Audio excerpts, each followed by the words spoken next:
today I want to review the Savage He-Man under the Masterverse label. So you can see here I have the box for the figure, and I've already taken out all the components including Oracle and just left the power sword behind. Here you see Savage He-Man on the side panel and of course the beautiful art at the back. So I wanted to look at this figure today because online I've been reading a lot of or watching a lot of reviews, and most people have said that this is nothing more than a simple repaint of the original He-Man figurine, but I wanted to get more information about it and see if that's actually true, but I couldn't find it. So when I got this figure, I thought I will just share this information with everyone. Now here we have the two figurines, one the regular He-Man and here is the Savage He-Man. Now, as we all know, this comes from the Revelation TV show on Netflix, and in the show, this Savage He-Man character is much bigger, as big as Skeletor, and people were wondering, is it going to be much bigger than the regular He-Man figurine? But it does not appear to be the case. When people first got it in hand, they realized that it is pretty close in size to the original first release, and so they just assumed that this is the just a simple repaint of the original Buck.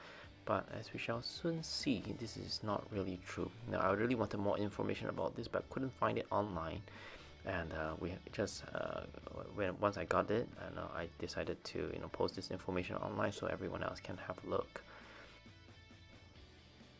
Now at first glance, these two figures look almost identical, and it's no wonder people thought that they were the same thing. The hair definitely looks different, the face maybe a little bit also, but the size is really not completely identical. So if you were to line up the feet, just carefully line up the 2 feet, you can see that where the knee ends and also the thigh cut on the leg for Savage He-Man is a little bit higher. Even the waist is a little bit higher than the regular He-Man.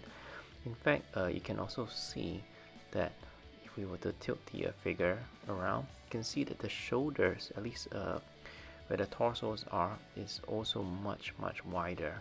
Well, maybe not much wider, but somewhat wider than the regular He-Man. Of course, if you also include the shoulders, it is a bigger figurine overall. So despite what people say, they're not exactly the same.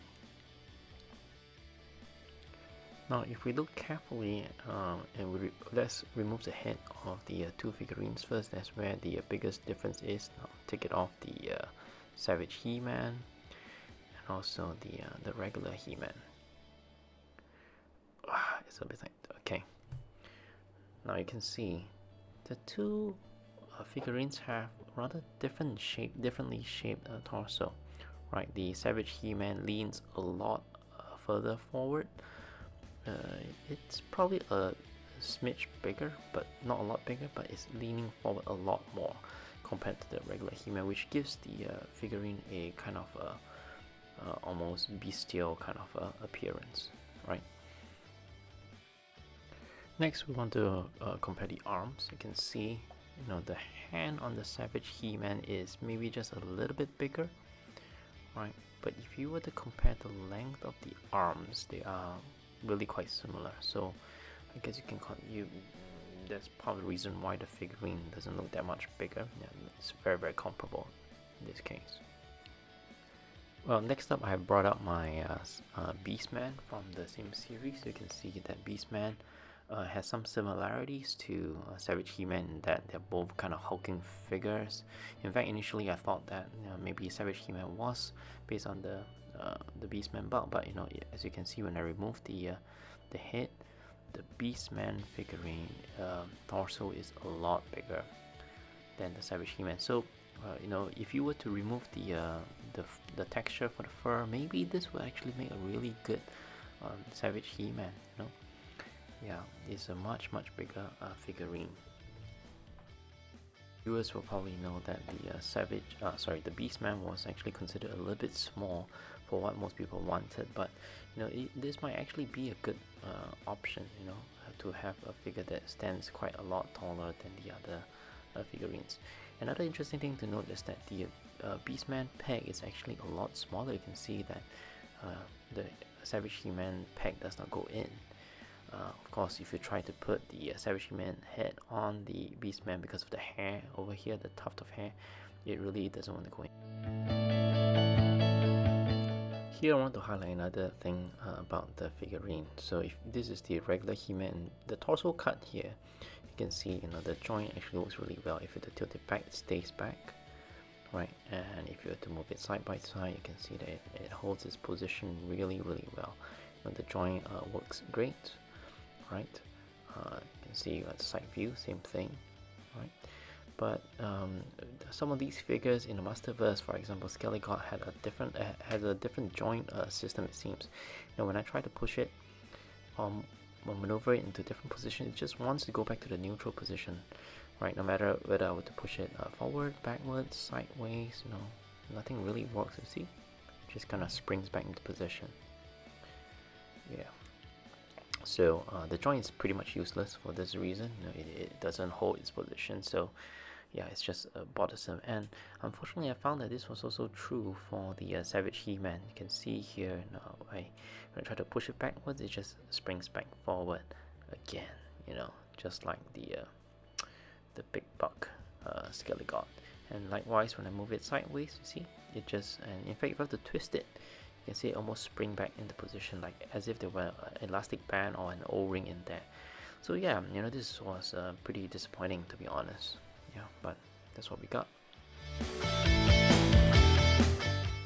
And now for the last thing, I want to highlight the paint apps on this figurine. There's very little really, except for some washes to apply, you know, to the grooves to give the muscle some definition. But unfortunately, the way that they did it was not good. You know, instead of looking like a shading, you know, the way that they printed it was kind of rough. You know, you can see up close that it is uneven, and it just looks like dirt getting caught in the muscles, right, instead of like muscle definition.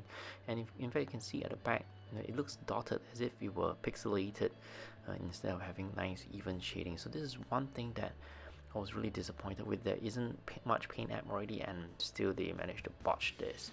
So I'll probably have to go over this whole thing with maybe some colored pencils or washes or inks to get it to look yeah. And then the head, of course, you know, because of the hair, you know, there's very little motion, right? So yeah, overall this figurine is really not that great. Well, I got this figurine largely because I wanted to transfer the head to the regular He-Man figure. So you can see that's what I've done now. Yeah, but unfortunately, because of the harness and the shape of the shoulders, this is even more obstructed than when it's on the Savage He-Man body. So it's a pretty static head if you were to choose to put it on. So overall, this is a pretty disappointing figure, and I would not recommend buying it. Thanks for watching, guys. Bye.